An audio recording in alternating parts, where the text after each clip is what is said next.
Այս թխվածքը պատրաստում է այն բաղադրիչներից, որը կա միշտ բոլորի սառնարաններում, բայց արդյունքը ուղղակի աննկարագրելի է, փափուկ, նուրբ եւ մանկության համու հոտով։ Դե ինչ, թխվածքը պատրաստելու համար նախ պատրաստում ենք խմորը։ Ձուն հարում ենք շաքարավազի հետ, մինչև ձուն մի քանի անգամ ավելանա իր մասսայից։ Հետո թթվասերի մածունի խառնուրդին սոդա ենք ավելացնում, աղ, վանիլ, ձիթայուղ եւ այս ամենը միասին հարում ենք, մինչև բաղադրիչները միախառնվեն։ Հետո մաղիչով անց ենք կացնում ալյուրը մի քանի էտապով, խառնելով այսպիսի նուրբ խմոր ենք ստանում։ Խմորը տեղավորում ենք յուղաթղթով պատած ձևամանի մեջ, թխում ենք ջեռոցում 180 աստիճանում մոտավորապես 30 րոպե։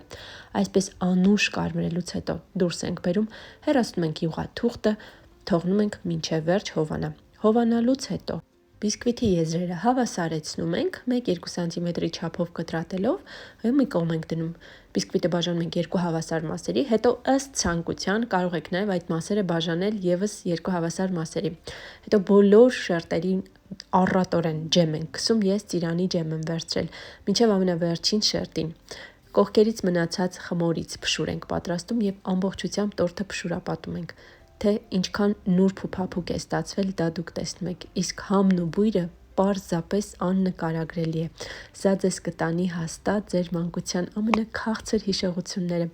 Այնպես որ անպայման պահպանեք բաղադրատոմսը, կիսվեք ձեր մտերիմների հետ, ում որ շատ եք սիրում ու միշտ հիշում եք, ու միացեք իմ համեղ էջին, միասին բացահայտենք խոհանոցի գաղտնիքները։